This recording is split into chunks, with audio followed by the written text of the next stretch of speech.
Kroboni de kron. A me kan kasa feko ebu mpanyi be. No. Na me na me sha ase ebu be bebi a megina bia me ka. Se so obi se o ha o ye kroboni te se me.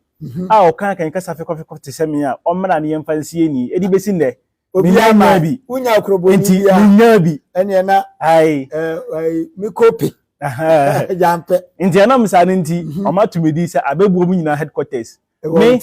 ena medwale be slabe rebe dibe nombe shebe tibe tonbe yebe bobe ebebusia nyina no mema bi to pe bia no aba me nche why bakata ate na hunu de ande ma hu hwe empanisi ye na ya yenso daye enya na nyina nso na ye da ye so daye ena de oda na afo bia nso no nsuro mfra makankan ampa utwa nka agu ana untwa unsi dan anka di dan se ma yeyie ene aba kokko esumtu na obiri no kure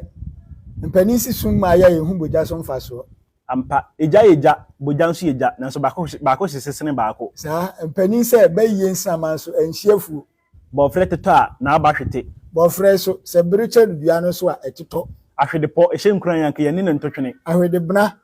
o se wode enkosi nkom sade bese ejeje wododom gragra no nya sa na ne detie enti na mpanisi o pe besi saka nso a je so ofro so nya fom ampa wakaniye pa na eja to pamproma na minister toto etu anu kwa na wo sa na tie yesi ofin hu nue bia ni pampro uni sika wo si adro nye na uni sika nti na ase mo so men no be kwasi ara boso chido obaifo ba na nanyin so ade ampa be ye fatabere wa so be kom na kwala bi kura na ye za ohun sa yampa empanyi se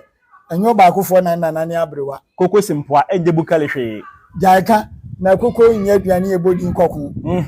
ana entontum obeka bia ka bepre ko da ba so toro do entontum so ese ni wan so ko gina mpo anu so ko jimframa entontum kro da so nenyum obi nti bio na so ye boye nsam de akiri se entontum wa hinti ne de ho popo kum adukuro gonsin no ampa waka ni papa na yesi se entontum esi ohwi aho na hu se enya asam nyina ne de abufuo ka eya no kure zane tie sa na tie ai na mpanisi se de ntia ma omampam asi na so no entontum ho abufuo ntia ampa mpanyimfo se ye tie ne saa na nso ye nte ne saa ana yesi se kurotwa manse